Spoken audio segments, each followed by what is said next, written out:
The document was not long. It was a single sheet of foolscap, the ink a faded brown, the signature at its foot a spidery mark belonging to a man of business Theodora Lanmont had never met. Yet it held the entire shape of her future, and that of her son. The words were plain, couched in the dry language of the law. Lease of tenancy, for the dower house, on the estate of Holmbridge, Yorkshire, granted to Mrs. Theodora Lanmont, widow, for the term of her natural life, or until the majority of the heir. The heir. A boy cousin, somewhere in the south, who would one day inherit the vast, empty holdings of the Vendhurst family. For the current Duke of Vaughan was dead, reported killed in a skirmish in the dusty heat of India 8 years ago. A second son, who had inherited the title for less than a year before his own death notice, followed that of his elder brother. Theodora folded the paper, the crisp crackle of it unnaturally loud in the small borrowed room in York. Beside her, her son, Leo, not quite 6 years old, looked up from his careful arrangement of tin soldiers. "Is that our new house, Mama?" he asked, his voice clear and untroubled. "It is, my love," Theodora said, her own voice steady. She smoothed his fair hair, a shade lighter than her own sensible brown. "A house in the country, with a garden. A roof, a place to be, that was not dependent on the dwindling charity of her late husband's relations. Her husband, a gentle country clergyman, had left her little more than his good name, and their son. It was a distant connection, a kindness from her mother's girlhood friendship with the late Dowager Duchess that had secured this. A lifeline from a ghost. The dower house had stood empty for a decade. The estate trustees, managing the property for a distant heir, were content to have it occupied and kept from falling into ruin, even by a widow of no particular consequence. Of course, they did not know. No one knew that the name Wendhurst was a wound Theodora carried, far older and deeper than her widowhood. No one knew that Silas Wendhurst, the second son, the captain believed dead, the man who had briefly, shockingly, been the Duke of Vaughan, was the true ghost that haunted her. Not the kind clergyman she had married, but the fierce, green-eyed soldier she had loved, and who had abandoned her without a word 10 years before. She had mourned him twice. Once for his love, which had vanished overnight, and again for his life, which had ended across the world. This tenancy was a strange, cruel sort of homecoming. To live on the land that should have been his. To raise another man's son in the shadow of his ancestral home. But she was a practical woman. Grief was a luxury, and she had a child to raise. She would take this gift, this strange postscript, to a long-closed chapter of her life, and she would make it a home. She had no other choice. Holmbridge did not welcome them.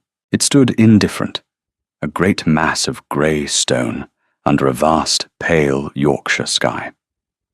The main house was a monument to absence, its windows shuttered like closed eyelids, a film of grime and neglect dulling its grandeur. The gardens were a riot of weeds, the formal lines of boxwood hedges blurred into shaggy, undisciplined mounds. The place was breathing, but only just. A shallow, sleeping breath. The dower house was a smaller echo of the main building, set a quarter-mile away, shielded by a stand of ancient oaks. It was handsome in its proportions, but it wore the same air of abandonment. Damp bloomed in the corners of the drawing-room, and the dust lay so thick on the furniture left behind that it seemed a shroud. "It is very big," Leo said, his small voice lost in the echoing hall. "And very quiet." "We shall make it less quiet," Theodora promised, untying the ribbons of her bonnet. Her own heart felt heavy, a stone in her chest. Every line of the house, every view of the park, was a reminder of him, of the man he was, and the man he might have become. She set to work. It was what she did. It was how she had survived her husband's long illness, how she had survived the condescending pity of his family, how she had survived everything. Work was a balm. Competence was a prayer. She hired 2 girls from the village, and with their help, she began the slow reclamation. Windows were thrown open to the sharp, clean air. Floors were scrubbed with lye soap and vinegar. The scent of beeswax and lavender began to chase away the smell of dust and decay. She had a small but secure income from her jointure, enough for necessities. She spent it with care, her account book a testament to her precise, orderly mind. She discovered the still room, its shelves lined with empty, stoppered bottles. A ghost of herbal scents, bergamot, chamomile, rose, clung to the air. Here, she felt a sense of purpose. She had learned the art of simples and remedies from her own mother, an apothecary's daughter. Soon, the shelves began to fill again, with infusions and tinctures from the herbs she found growing wild in the neglected kitchen garden. Her hands, sorting leaves and crushing petals, were never idle. This was a language she understood. The quiet, steady work of healing. Leo, after a few days of hushed exploration, claimed the estate as his kingdom. He was a solemn, observant child, and he seemed untroubled by the silence. He spent his days mapping the woods, collecting pebbles from the river that bordered the property, and talking to the few elderly servants who remained, like barnacles, attached to the great empty house. There was a housekeeper, Mrs. Gable, a woman as grey and unyielding as the local stone, and a handful of grooms and gardeners who did the bare minimum to keep the wilderness at bay. They spoke of the late Duke with a kind of hushed reverence, the elder brother who had died in a riding accident. And they spoke of Mr. Silas, the younger one, the soldier. They remembered him as a boy. Wild, they said. All fire and air, a world away from the solemn weight of the title he had so briefly held. One afternoon, a month after their arrival, Theodora was in the dower house garden, her hands deep in the soil, wrestling with a stubborn knot of brambles, when Leo came running toward her. His face was alight with a rare, bright excitement. "Mamma, there is a man. A visitor. He's asking for the Duke." Theodora sat back on her heels, pushing a stray strand of hair from her forehead with the back of a muddy glove. A visitor? The estate's man of business came once a quarter, but he was not due for months. Did he give his name, Leo? No. He's very tall, and he has a dark coat. He looks tired. A petitioner, perhaps, or someone lost. Where is he? At the front door. I told him the Duke was not here. A child's literal truth. The Duke, Gervase Wendhurst, Silas's cousin and heir presumptive, lived in London and had never, to anyone's knowledge, set foot on the estate. Theodora sighed, rising to her feet and pulling off her gloves. She would have to direct the man to the estate office in the village. Brushing the dirt from her practical grey skirts, she walked around the side of the house. A man stood on the front step, his back to her, gazing out at the shuttered facade of Holmbridge. He was, as Leo had said, very tall. He wore a heavy wool greatcoat despite the mildness of the day, the collar turned up. It was the coat of a man who had been travelling a long time. As she approached, he seemed to sense her presence and turned. The world stopped. It was not possible. It was a trick of the light, a phantom conjured by her own foolish, grieving heart. But the light did not change, and the phantom did not fade. The face was thinner, honed by years and hardships she could not imagine. The sun and wind of a foreign climate had weathered the skin, carving fine lines around the eyes. But the eyes themselves, they were the same, a clear, sharp green, the colour of moss in deep woods, and they were fixed on her with an expression of such cold, blank shock that it stole the breath from her lungs. "Silas," she whispered. The name was a ghost on her lips. He did not smile. His face remained a mask of stone. His gaze flickered from her face, down to the small boy, who now stood half-hidden behind her skirts. A muscle tightened in his jaw. "So, Silas Wendhurst, the Duke of Vaughan, the man believed dead for 8 years, said, his voice a low rasp, rough with disuse. "It is true, then."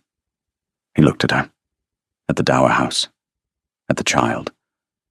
And in his eyes, Theodora saw not the joy of a miraculous return, but the flat, dead confirmation of an old and bitter judgment. Silas felt the ground shift beneath his feet. For a decade, he had carried the image of her betrayal like a shard of glass in his heart, a sharp, defining pain. He had built his life around it, the recklessness that had earned him a reputation in the army, the cold distance he had maintained from all others, the weary acceptance of the news of his brother's death, and then the final, crushing weight of the dukedom. It was all built on the foundation of that one moment, the moment his world had ended in a shadowed London garden. He had believed her false. He had seen the proof with his own eyes, the swift, secret embrace, the murmur of her laughter.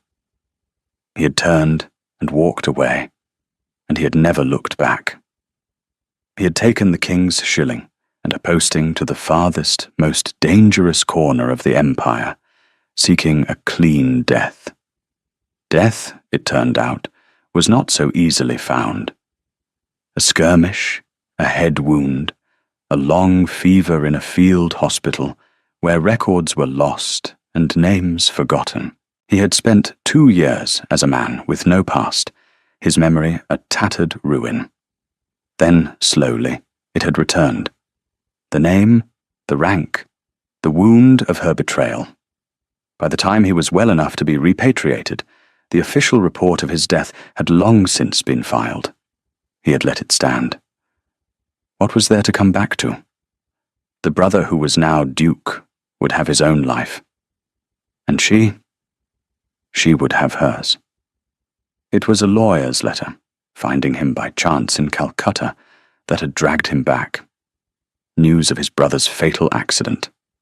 He was the Duke of Vaughan, a title he had never wanted, a responsibility he had spent his life fleeing. Duty, cold and heavy, had compelled him home. The journey had been a long, grey purgatory. He had imagined returning to Holmbridge, to the silence and the ghosts.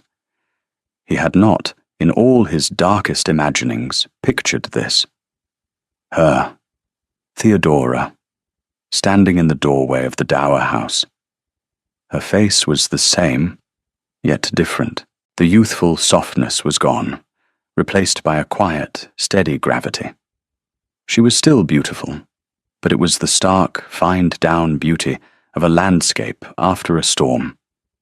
And beside her, the boy, fair-haired, the living, breathing proof of the life she had made after she had broken his. Her whispered Silas had struck him like a physical blow. And then his own words, cold and cruel. So, it is true, then? True that she had not waited. True that she had moved on, married, borne a child. Why the sight of it should feel like a fresh wound, he did not understand. It was what he had known. But knowing and seeing were two different things. He saw the colour, strain from her face, the light in her eyes extinguish. She drew the boy closer, a protective gesture that shut him out completely. "You were reported dead," she said, her voice barely audible. "The report was in error," he stated, the words flat and lifeless. A silence stretched between them, thick with the weight of 10 lost years, a decade of misunderstanding, of grief, of lives lived apart. He should feel triumphant. He was alive. He was the Duke. He was master of all he surveyed. Instead, he felt like a trespasser in his own life. The little boy, her son, peeked out from behind her skirts. He looked at Silas with wide, curious eyes, untouched by the adult currents of pain and shock that swirled around him. "Are you the Duke, then?" the child asked. Silas looked down at the boy. He saw Theodora's chin, her steady gaze reflected in the child's face. He could not bring himself to answer. He simply gave a stiff, formal nod. Theodora recovered herself first. Her training as a companion, her years of managing difficult situations, rose to the surface. Her posture straightened. The shock receded from her face, replaced by a mask of cool, distant courtesy. "Your Grace," she said, and the formal address was a wall erected between them. "The house is not prepared. The staff, they believe you gone." "I can see that," he said, his gaze sweeping over the shuttered windows of the great house. It looked as dead as he was supposed to be. "Mrs. Gable is in the kitchens. I will inform her. She will see to airing a room for you." She was all competence now, all cool efficiency. The woman who had whispered his name was gone. In her place was a capable stranger managing an unexpected crisis. He wanted to call her back, to say, what? To demand an explanation for a decade-old betrayal? To rage at the injustice of it all? But the words would not come. He was frozen in place by a grief so old it had become a part of his bones. He watched her walk away, her back straight, the little boy's hand held firmly in hers. She did not look back. He was alone, on the steps of a house he no longer recognized. A ghost returned to a world that had moved on without him. The Duke of Vaughan had come home, and he had never felt more lost. We'll take a very short break. If you don't want to miss new stories, please subscribe to the channel. The news of the Duke's return spread through Holmbridge not like wildfire, but like a slow, seeping flood. It started in the kitchens, with Mrs. Gable's stunned silence, followed by a flurry of disbelieving activity. It moved to the stables, where the old grooms whispered and stared toward the great house. By evening, the entire village was humming with it. The dead Duke had walked back into his own life. Gervase Wendhurst, the cousin who had, for a few years, seen himself as the next Duke of Vaughan, was summoned from London by a curt, terse note from the estate's solicitor. He arrived 3 days later, his face a mask of practiced astonishment and delight that did not quite reach his eyes. "Silas, my dear cousin, a miracle," he exclaimed, grasping Silas's hand in the grand, dusty entrance hall. "We had all given you up for lost. To have you back, it is an answer to a prayer." Silas received the greeting with a cold nod. He looked at his cousin, at the expensive cut of his coat, the fashionable nonchalance of his posture. This was the man who had stood to gain everything by his death. And this was the man who had been his friend, his confidant, in the days before he had left England. "Gervase," Silas said, his voice flat, "I require the estate books, and a full accounting of all expenditures made in my absence." The warmth in Gervase's expression flickered. Of course. Everything is in order," The trustees have been most diligent. He cleared his throat. You find the estate somewhat at rest. We saw no sense in great expense, with the heir being a minor and so far away. I am the heir, Silas said, the words tasting like ash in his mouth. He took up residence in the main house, a solitary ghost in a sea of dusty sheets and unopened rooms. He worked from dawn until long past dusk in the library, the one room he ordered to be thoroughly cleaned. He submerged himself in the details of his inheritance: tenant rolls, crop yields, investment ledgers. The land was neglected, the finances disordered. It was a ruin, and it was his. The work was a shield, a bulwark against the past that was now his present. He saw Theodora only at a distance, a glimpse of her in the garden, the sound of her son's laughter carrying on the wind. She kept to the dower house, a quiet, self-contained world. She made no demands, sent no messages. She was simply there, a constant, silent reminder of all he had lost and all he had misunderstood. His nights were the worst. In the suffocating silence of the great, empty house, the memories had room to breathe. Not just of India, of the fever and the fighting, but of London. Of the time before, London, 1814. He was Captain Silas Wendhurst, second son of a duke, a man with a fine name and no fortune. His uniform was his living, his sword his only inheritance. He was handsome, reckless, and utterly without prospects. And he was in love. Theodora Neville was a companion to a wealthy dowager, a young woman of good family, but no dowry. She was intelligent, serene, with a quiet wit that lay hidden beneath a placid surface. From the first moment he had seen her across a crowded ballroom, he had been lost. Their courtship was a thing of stolen moments. A walk in the park under the guise of escorting the dowager's pug. A whispered conversation behind a potted palm. A shared book of poetry, with passages marked for each other to find. They existed in a world of codes and glances, their love a secret garden in the midst of London's bustling, transactional society. He knew it was impossible. He had nothing to offer her. His father, the old Duke, was a stern, unyielding man who expected his sons to marry for land and advantage. Theodora, for all her grace and intelligence, was a nobody in the eyes of the world. We could go to America, he had whispered to her one evening, in the shadowed corner of a music room, the sound of a string quartet covering their words. I could sell my commission. We could buy a farm. I would learn to work the land. For you. She had looked at him, her eyes shining in the candlelight. I would live in a cottage with you, Silas, or a tent. It does not matter, as long as we are together. They made a plan. A desperate, foolish, romantic plan. He would arrange for a special license. They would meet at dawn at a small church in Cheapside. They would be married, and then they would face the world together. His cousin, Gervase, the only one he trusted with his secret, promised to help.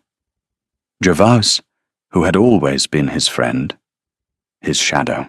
The day before they were to elope, Gervase came to him, his face a picture of distress. I have heard something, Silas. A rumor. About Miss Neville. What rumor? Silas demanded, his heart turning to ice. That she has another, a wealthier suitor, that her affections are not solely yours. It's a lie, Silas snarled. Who told you this? I cannot say, but I fear you are being played for a fool. Gervase looked pained. Go to the Hartwoods' garden party tonight. Her dowager is attending. Go, but do not announce yourself. Just watch. for your own peace of mind." He had gone, his heart pounding with a sick, cold dread.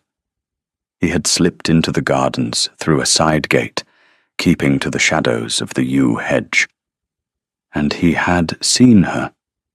She was standing by the ornamental fountain, with a man he vaguely recognized. A wealthy young baronet. The man was speaking to her in low tones, his expression intense. Then he had reached for her, pulling her into a swift, shadowed embrace. Silas had heard the faint sound of her laughter, a light, carefree sound that had shattered his world. He had not stayed to see more. He had turned and walked away. The image burned into his mind. Betrayal. It was so simple, so absolute. Gervaise's words, the laughter, the embrace, it all fit together into a perfect, damning picture. He did not go to the church at dawn. Instead, he went to Horse Guards and took the first available posting that would put an ocean between him and England. He did not write to her. What was there to say? He had seen the truth. He had left her to the life she had clearly chosen. A life of wealth and ease with her baronet.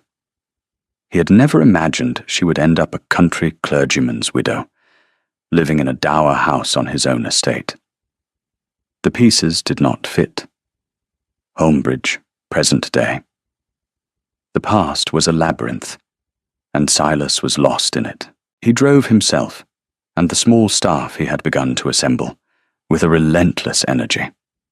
He rode the estate from dawn until dusk, his face grim, his eyes missing nothing. He noted the fallen fences, the silted-up drainage ditches, the tenants' cottages in desperate need of repair. The neglect was a physical manifestation of his own absence, a reproach in stone and soil. He avoided the dower house as if it were plague-ridden. But he was always aware of it, aware of her. One afternoon, he was returning from a long ride when he saw her son, Leo, by the riverbank. The boy was trying to sail a small boat made of bark and a leaf, but it kept catching in the current and spinning in circles.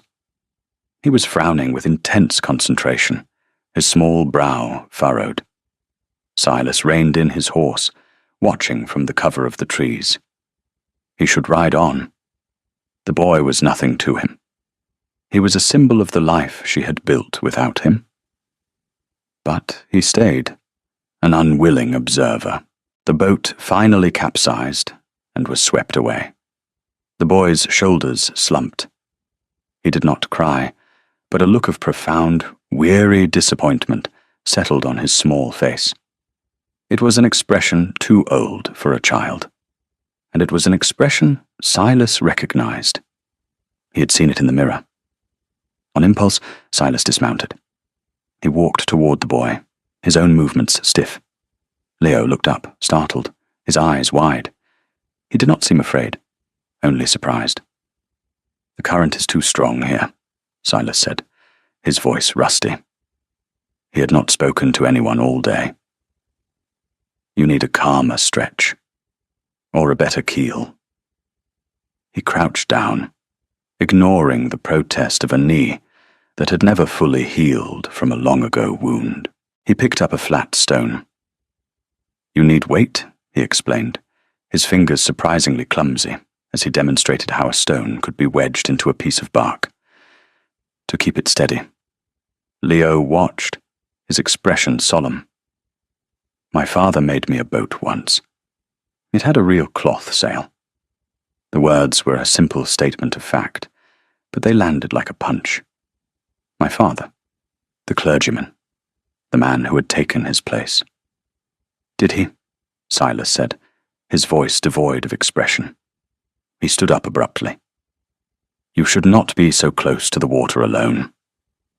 He turned and walked back to his horse, leaving the boy staring after him, the flat stone still in his hand. He mounted and rode toward the main house, the brief, fragile connection shattered. He had been a fool to approach him. The boy was a part of her world, not his. A world he had been locked out of for 10 years. But as he rode away, he could not shake the image of the child's solemn, disappointed face. It was a face that understood loss. Theodora knew something had shifted. Leo spoke of the Duke, of Mr. Silas, as he had heard the old grooms call him. He reported their brief encounter by the river, with a child's simple accuracy. He showed me how to make my boat stay up. He said I need weight. She felt a tremor of something she could not name. Silas, who had looked at her with such cold fury, had stopped to speak to her son. It was a small thing, a crack in the wall of ice he had built around himself. She watched him from a distance. She saw the relentless way he worked, the long hours he spent in the saddle or shut away in the library. She saw the exhaustion etched on his face, the tension in his shoulders. He was a man at war, not with a foreign enemy, but with his own estate, his own past. Her late husband had been a kind man, a gentle scholar. His love had been a quiet, peaceful harbour after the storm of losing Silas. She had been grateful for that peace. She had been a good wife to him, and she mourned him sincerely. But the love she had felt for Silas had been a different thing entirely. It had been a fire, a thing of fierce, elemental power. Seeing him again, even this cold, wounded version of him had stirred the embers she thought long dead. But she was not the girl she had been. She would not plead or weep. Her pride was a different thing now, forged in hardship, not in youthful passion. She had a son. She had a life, however small and quiet. She would not have it overturned by a ghost who looked at her as if she were a criminal. One evening, Gervase Wendhurst paid a call to the Dower House. It was the first time she had seen him since Silas's return. He was all smooth charm and solicitous concern. "My dear Mrs. Lanmont," he began, accepting the cup of tea she offered. "I can only imagine how unsettling this must all be for you." "His Grace's return is a blessing for the estate," she said, her tone neutral. Of course, a true miracle." He took a sip of tea, his eyes darting around her small, tidy drawing room. "I confess, I worry for him. He seems changed, so grim, so driven, not the Silas we once knew."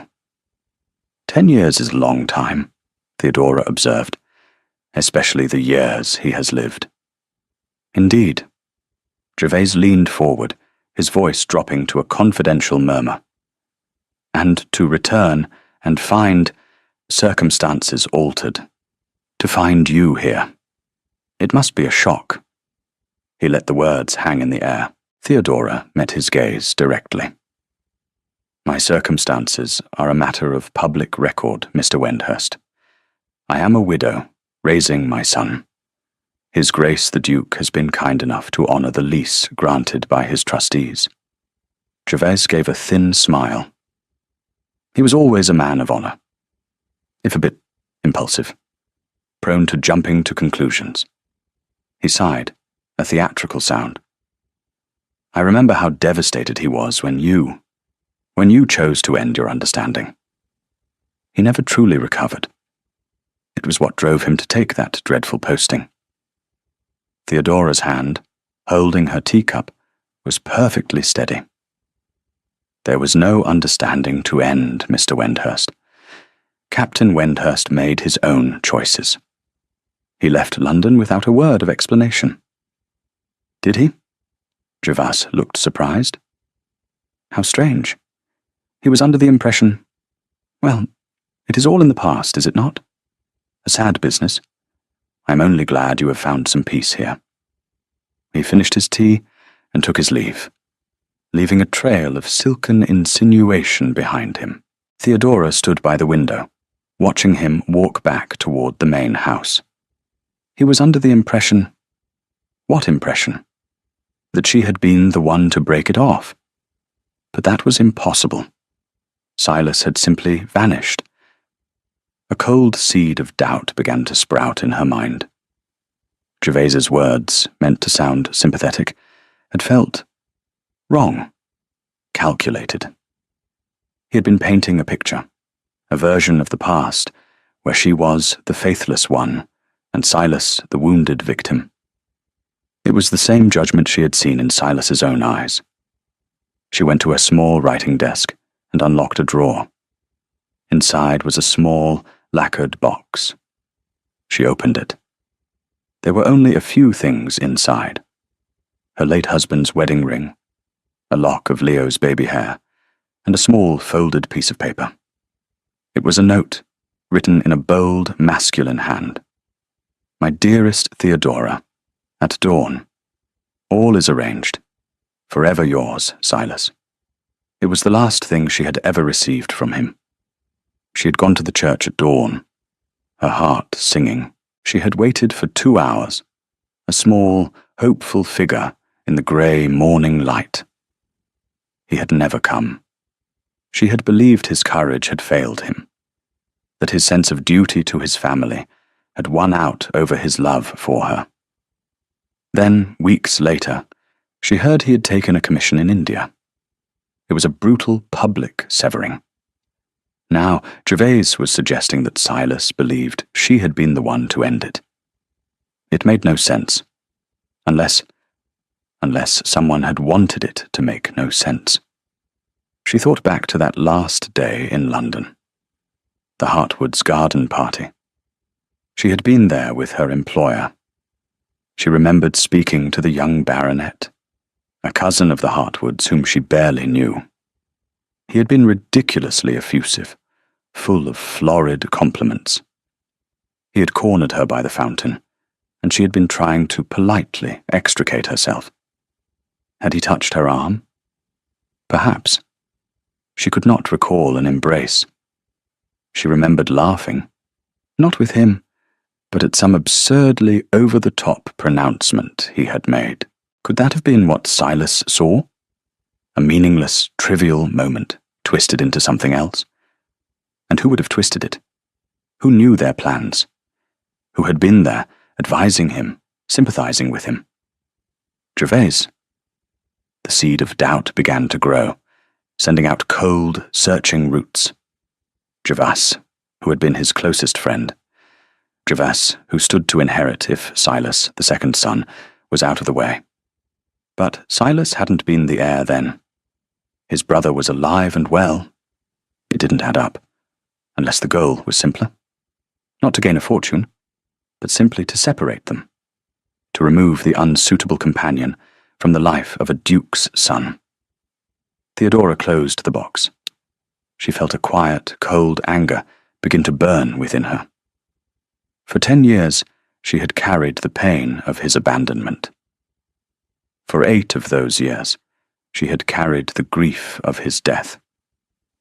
Now he was back, looking at her with the eyes of a hanging judge, and she was beginning to suspect that they were both victims of a lie, a cruel, carefully constructed lie. And she would not rest until she knew the truth. The reclamation of the walled garden became Theodora's sanctuary. It was a place of ordered work, of bringing life back to a neglected space. She found the old espaliered fruit trees choked with ivy, the rose bushes a tangle of thorns. Methodically, she began to prune, to weed, to dig. Her hands were often sore, her back aching, but her mind was clear. One afternoon, as she was carefully tying a rambling rose back to the crumbling brick wall, she heard the crunch of boots on the gravel path behind her. She did not need to turn. She knew the weight of that footstep. "You are ruining your hands," Silas said. It was not a question. She finished tying the knot before she turned to face him. She held up her hands, stained with earth, a long scratch on one forearm. "They are capable hands, Your Grace. They are not afraid of work.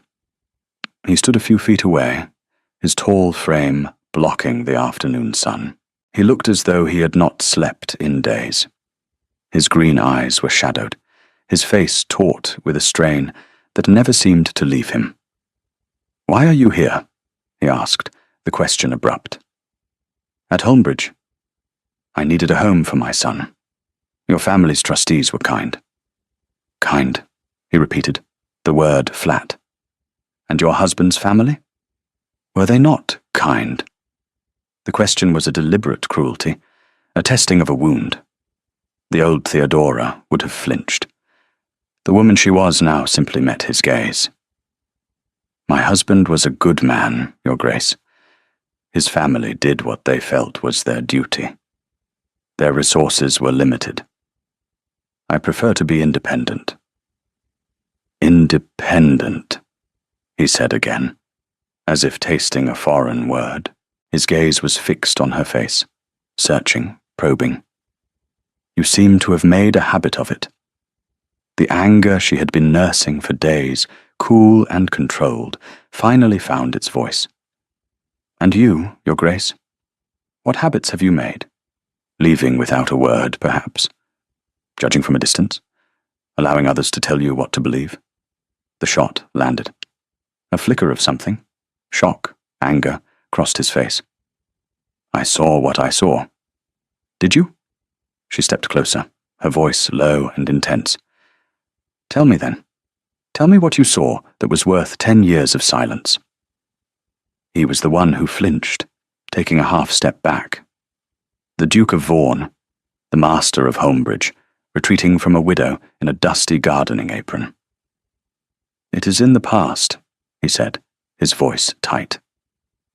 "The past is standing in this garden with us now," she countered. "It is in every shuttered window of that house. You brought it back with you. So tell me." He was silent for a long moment, the muscle in his jaw working. When he finally spoke, his voice was raw. "I saw you, in the Hartwoods garden, with him." "With whom?" she demanded. "Lord Albright, a man I spoke to for 5 minutes, a fool whose name I could barely remember a day later?" "You were in his arms. You were laughing." Theodora stared at him, the sheer, breathtaking absurdity of it stealing her breath. An embrace she could not remember. A laugh that meant nothing. That was the foundation of all this ruin. "There was no embrace," she said, her voice shaking with a cold fury. "There was a man paying clumsy compliments, and me trying to escape him. If he touched my arm, I do not recall it. If I laughed, it was at him, not with him. That is the great betrayal you have carried with you all these years. A shadow? A misunderstanding?" He looked away from her, toward the high garden wall, as if he could not bear the sight of her face. It seemed clear at the time. Did it? Or did someone make it seem clear? Someone who knew you were to meet me the next morning? Someone who knew how to poison your mind against me? He turned back, his eyes narrowed. "What are you suggesting?" "I am suggesting you were a fool," she said, the words sharp and clear. "And that I have paid the price for your foolishness for a decade. I mourned you, Silas. I grieved for you. I accepted that you had cast me aside. And then I grieved for your death. I built a life from the ashes you left me. And you return and look at me, at my son, as if we are a stain on your honor." She stopped, her chest heaving. She had said too much. She had broken her own rules of control and restraint. He stood as if turned to stone, his face pale beneath its tan. The anger in his eyes was gone, replaced by a dawning, horrified confusion. It was as if he was seeing the past not through the dark glass of his own pain, but through her eyes, for the very first time. "I did not pity you when I heard you had returned," she said, her voice softer now, weary. "I know what it is to be wounded. I looked at you, and I saw the cost of the years you have lost. I saw the man you are, beneath the title and the bitterness. That is not pity. Pity is for the helpless, and you are not that. It is sight, to see another person clearly. I granted you that. You have never, not once, granted it to me." She turned away from him then, picking up her gardening shears. Her hands were trembling. She began to snip at a dead rose branch, the rhythmic click, click, click of the blades, the only sound in the sudden, ringing silence. She felt his eyes on her back, but she did not turn. She had said all she could say. The next move, if there was to be one, was his. After a moment that stretched into an eternity, she heard his footsteps on the gravel, walking away, back toward the great silent house, back to his ghosts. But she knew, with a certainty that settled deep in her bones, that a new ghost now walked with him, the ghost of a doubt, the possibility that the story he had told himself for 10 years was a lie. The conversation in the garden changed nothing, and it changed everything. On the surface, Silas's routine remained the same. The long days, the solitary evenings. But inside the fortress of his solitude, a breach had been made. Theodora's words echoed in his mind. Did someone make it seem clear? He began to re-examine the memory that had been the cornerstone of his bitterness. He had trusted Gervase implicitly, his charming, easy-going cousin, who had always been at his side, full of advice and sympathy. It was Gervase who had first planted the seed of doubt. It was Gervase who had urged him to go to the garden party. It was Gervase who had been there afterwards, to clap him on the shoulder, and agree that some women were not worth the pain. "You're better off without her, Silas. She'd have broken your heart sooner or later." At the time, it had felt like friendship, like loyalty. Now, viewed through the lens of Theodora's fierce, clear-eyed anger, it seemed manipulative. Why? What motive could Gervase have had? Back then, Silas had been a mere captain. His brother Arthur was the heir, healthy, robust, and newly married. Gervase had been a distant third in the line of succession. Separating Silas from a penniless companion would bring him no closer to the title, unless the motive was not about the title, unless it was simpler. Pride. Family pride. The Wendhursts did not marry companions. Perhaps Gervase had seen it as his duty to save Silas from a foolish, romantic mistake, a misguided act of protection that had spiraled into a decade of ruin. It was plausible. It was human, and it was devastating. He began to watch his cousin. He noticed things he had been too consumed by his own misery to see before. The way Gervase's eyes slid away under a direct question about estate finances. The slight, almost imperceptible tension in his shoulders when Silas entered a room. The way he spoke of Theodora, a constant, subtle campaign of faint praise and veiled criticism. A capable woman, to be sure, though perhaps a bit hard. The years have not been kind to her, I suppose. The pieces began to fall into place, forming a picture that made him feel sick with a cold, slow-burning rage. A rage directed not only at his cousin, but at himself, at his own blind, arrogant pride. He had been so certain of her guilt, so wrapped in his own righteous pain, that he had never once stopped to question what he saw. He had not given her the chance to speak. He had condemned and executed her in his own mind, and the sentence had been a lifetime. His interactions with the world outside the estate were few and far between, but he forced himself to engage. He met with tenants. He spoke with the vicar. He listened. And he learned. He learned of Mrs. Lanmont, the clergyman's wife, who had been a tireless support to her ailing husband. He learned of her skill with herbs, of the remedies she quietly provided to villagers who could not afford a physician. He learned of her quiet dignity, her uncomplaining strength. The woman they described was not the flighty, faithless girl from his poisoned memories. She was the woman in the garden, with dirt on her hands and truth in her eyes. The chasm between the woman he was discovering and the woman he thought he knew grew wider with each passing day. And in that chasm lay 10 lost years. One day he found Leo in the library. The boy had slipped in, a forbidden adventure, and was staring up at the towering shelves of books, his face a mask of awe. "It's bigger than a church," Leo whispered, as if to himself. Silas, who had entered silently, stood watching him from the doorway. He should have been angry. This was his sanctuary, but he felt no anger, only a strange, hollow ache. "Do you like to read?" Silas asked. Leo jumped, startled. "My father taught me my letters," he said, his voice small. "We read the Bible, and a book about birds." "There are many books about birds in here," Silas said, walking slowly into the room.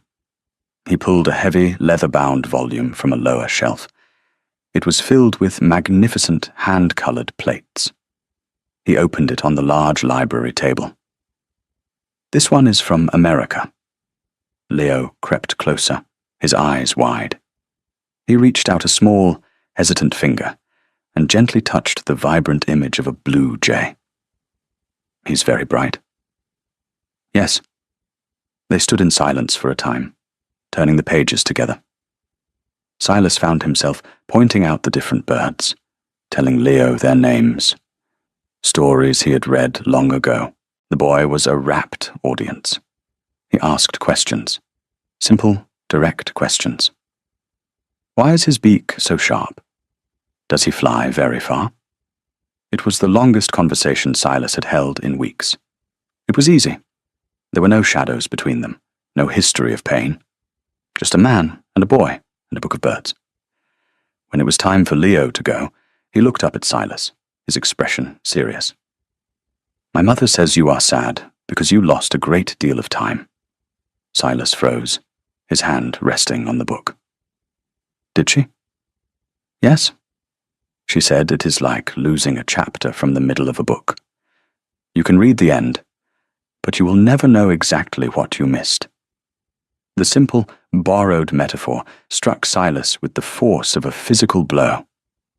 He looked down at the boy, at his clear, untroubled eyes, and felt a sudden, desperate longing. A longing not just for the lost years, but for the possibility of a future in which he might be worthy of the quiet, profound wisdom of the woman who had just explained his own soul to him, through the mouth of her son. "Your mother," Silas said, his voice hoarse, "is a very wise woman." He knew then what he had to do.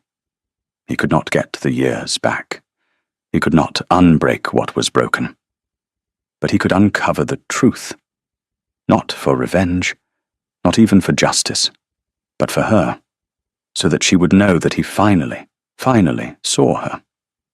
The next day, he sent a quiet message to a man in the village. An old groom named Hobbs, who had been a stable boy at Holmbridge when Silas was a youth. A man who saw everything and said little. He asked the man to come to the great house. He had some questions about the past, about a certain day in London, long ago, about who came and went, and who paid for services rendered in secret. It was time to excavate the ruin. Theodora felt the subtle shift in the estate's atmosphere. The Duke was still a remote figure, But there was a new purpose in his actions. He was asking questions. He spoke to old Mrs. Gable for an hour in her parlour. He spent a morning with the head gardener, a man who had been at Holmbridge for 50 years. He was, it seemed, piecing together a history, not of the land, but of the people. She did her own quiet work. She wrote a letter to a cousin in London, asking a delicate question. Did she by any chance recall Lord Albright, the man who had briefly been talked of in the season of 1814? The reply came a week later. Albright? That dreadful man? He was a notorious gambler, fled to the continent to escape his debts not a week after the Hartwoods party. Last I heard, he died of a fever in Naples years ago. Fled the country. A week after the supposed embrace. It was another piece that did not fit the narrative of a wealthy suitor. He had not been a suitor. He had been a desperate man. And desperate men could be bought. The final piece of the puzzle arrived not in a letter, but in the form of a small, elderly man, with shoulders bowed from a lifetime of labour. She saw him from her garden, walking up the main drive to the great house. She recognized him as Hobbs, one of the old grooms. He was with the Duke in the library for over an hour. When he left, his face was grave. He tipped his hat to her as he passed the dower house, a gesture of respect he had never made before. That evening, a footman delivered a note to her. It was written on the Duke's heavy cream stationery, the handwriting a stark black slash. Mrs. Lanmont, I request your presence in the library of the main house this evening at 9 o'clock. I have also requested the attendance of Mr. Gervase Wendhurst. Vaughan. The formal signature, the cold, correct phrasing. But underneath it, Theodora felt the tremor of an earthquake. The reckoning was at hand. She dressed with care, not in her usual widow's grey, but in a simple gown of deep blue muslin. It was a colour she had not worn in years. It was a colour Silas had once told her matched her eyes. She arranged her hair simply, her hands steady. She was not a girl going to a ball. She was a woman going to claim her past. At 9 o'clock precisely, she walked up the steps of the great house. The front doors were open. The hall was lit, not just by a single candle, but by several branches of them, casting a warm, living light. It felt as though the house was finally waking up. The library door was ajar. She pushed it open and stepped inside. A fire burned in the grate, chasing the chill from the room. Silas stood near the mantelpiece, one hand resting upon it. He was not looking at the door, but into the flames. He was dressed in a severe, perfectly cut black coat and dark breeches. He looked every inch the Duke, but his stillness was that of a soldier waiting for a battle to begin. Gervase Wendhurst was already there, seated in one of the large leather armchairs. He looked ill at ease, a faint sheen of sweat on his upper lip, despite the coolness of the room. He rose as Theodora entered, his smile too quick, too bright. Mrs. Lanmont, an unexpected pleasure. I confess I am at a loss. A mysterious midnight summons from our grim cousin. It is all very dramatic. Theodora did not smile. She inclined her head. Mr. Wendhurst. She walked further into the room, taking a seat in a chair opposite Gervase. She placed her hands in her lap and waited. Silas turned from the fire. He looked first at Gervase, then at her. His face was a mask, his green eyes unreadable. But when his gaze met hers, she saw a flicker of something in their depths. An apology, a plea, a terrible, shared sorrow. Thank you both for coming. Silas began, his voice low and even. "I have been back at Holmbridge for 2 months. In that time, I have been reviewing the past. Not just the estate's ledgers, but my own." He paused, his eyes fixed on his cousin. "Gervase, 10 years ago in London, you came to me with a story. A rumour about Miss Neville's infidelity." Gervase shifted in his seat. "Silas, my dear fellow, must we rake over these ancient coals? It was a painful business for all concerned. Best left buried." "I think not," Silas said, his voice dangerously soft. "You told me to go to the Hartwoods' garden party. You told me to watch. What you did not tell me was that you had paid Lord Albright £50 to stage a scene for my benefit." The colour drained from Gervase's face. He looked utterly, completely stunned. "What? That is an outrageous accusation. Preposterous." "Is it?" Silas took a step forward. "I have a sworn statement from a groom who worked at the Hartwood stables. He remembers you, Gervase. He remembers you meeting Albright in the mews behind the house, just before the party. He remembers the exchange of money. He thought you were paying off a gambling debt. But you were not paying a debt. You were buying a performance." Giovanna stared at Silas, his mouth slightly agape. He looked from Silas's cold, implacable face to Theodora's quiet, watchful one. He seemed to shrink in his chair. "It was a lie," Silas continued, his voice resonating with a decade of suppressed pain. "You manufactured a betrayal to separate us. You played on my pride, my jealousy. You coached me in my grief, and you let me go to the other side of the world, believing a lie you had crafted." Gervase finally found his voice, a reedy, defensive whine. "I was trying to protect you. She was not our kind, a penniless companion. She would have ruined you, tied you down. I did it for you, Silas, for the family." "You did it for yourself," Silas cut in, his voice like the crack of a whip. "You have always been afraid, Gervase. Afraid of being poor, of being a nobody. You saw me throwing my life away on a foolish love, and you could not bear it. But it was my life to throw away." Theodora listened, her heart aching. Not with triumph, but with a profound, soul-deep sadness. Gervase's motive had not been grand or villainous. It had been small and petty and pathetic. It had been fear. I never thought you would be reported dead," Gervase whispered, his face crumbling. "I swear it, Silas. I only meant to separate you, to make you see reason. When we heard you were gone, I was horrified. I lived with that." "Did you?" Silas said, his voice weary. "Did you live with it when you began to position yourself as my heir? When you borrowed against the estate's future income? When you stood to gain a title and a fortune from the consequences of your lie?" Gervase flinched as if struck. He had no answer. He buried his face in his hands, his shoulders shaking. The carefully constructed facade of the charming man about town had shattered, revealing the weak, frightened man beneath. It was not satisfying to watch.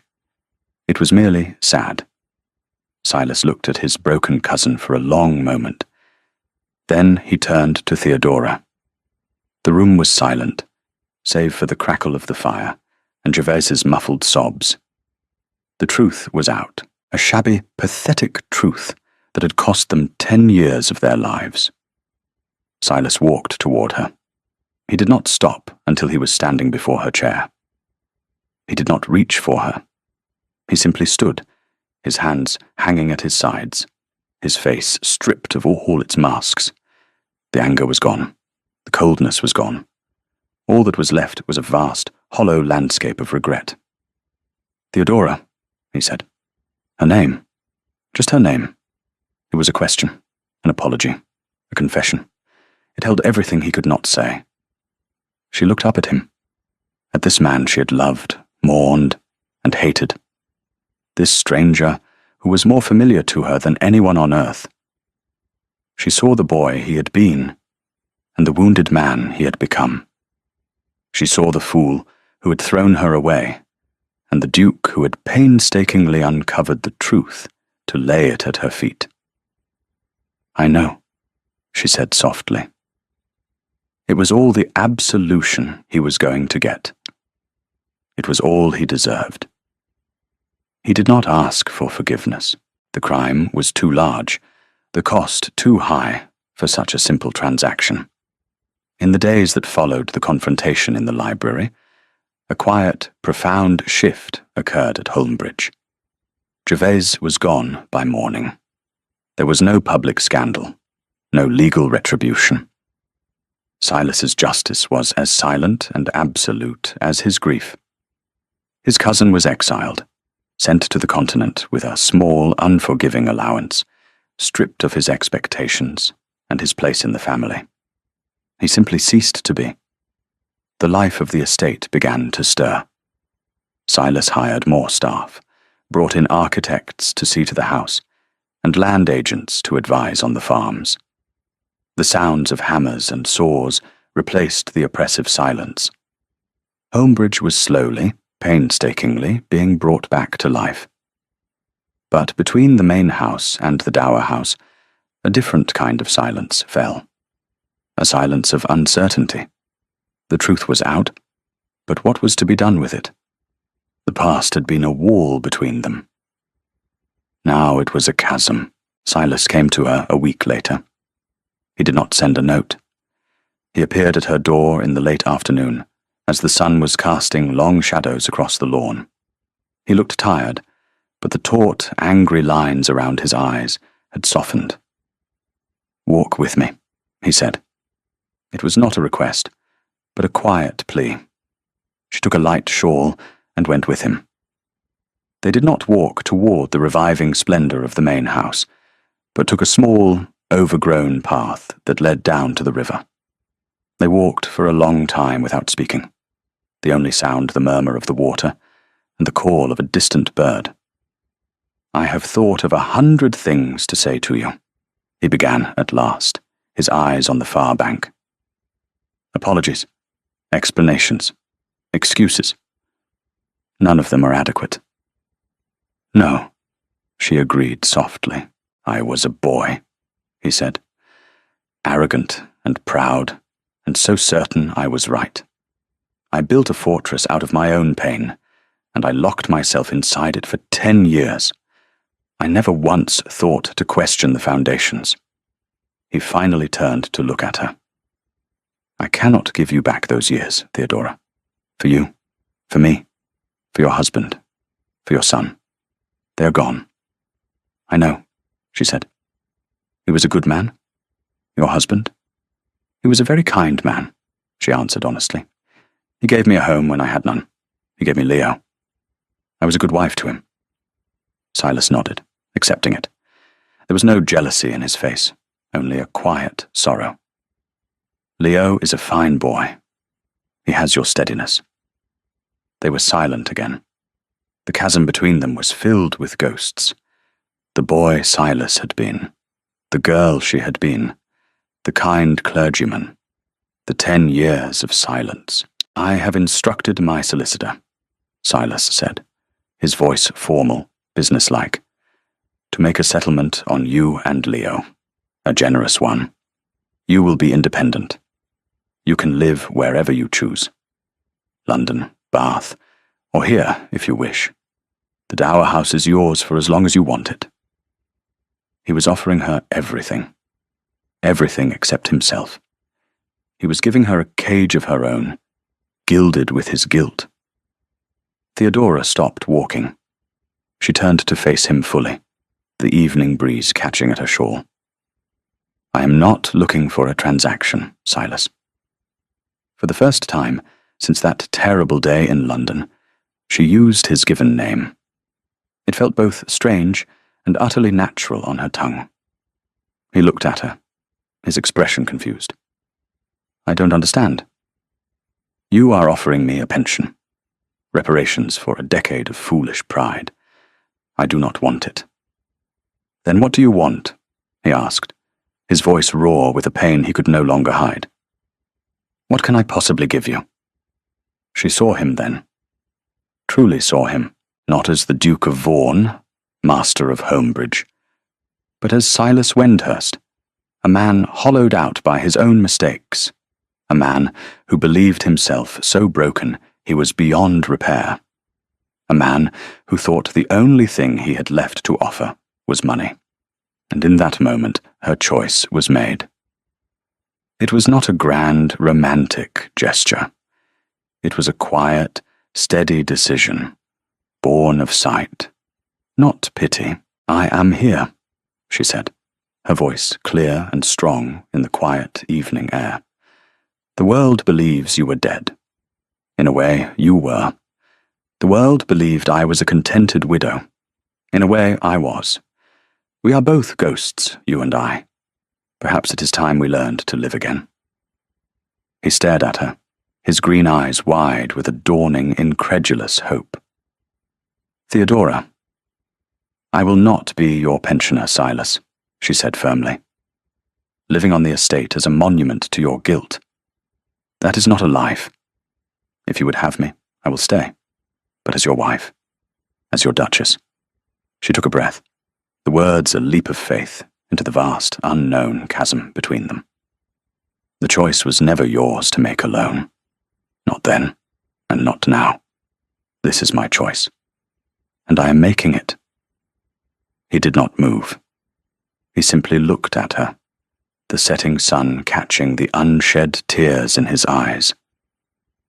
He had returned from the dead to find his life in ruins, and now, in the midst of that ruin, this quiet, strong, incredible woman was offering him not forgiveness, but a future, a second chance he had never dreamed he would have, and knew he did not deserve. Slowly, as if afraid she might vanish, he reached out and took her hand. His fingers were cool, but his grip was firm. It was not the hand of the passionate boy she had known, but of the man who had fought his way back. "Yes," he said, his voice thick with emotion. "Yes." Epilogue. 2 years later. The gardens of Homebridge were a symphony of colour. Roses, pruned and tended, climbed the old brick walls, their scent heavy in the summer air. The lawns were green and manicured, and the great house itself seemed to have taken a deep, contented breath, its windows clean and shining, open to the sunlight. From the terrace, Theodora, Duchess of Vaughan, watched her son, Leo, chase a butterfly across the grass. He was 8 years old now, sturdy and confident, his laughter a bright, welcome sound that the old stones of the house seemed to drink in.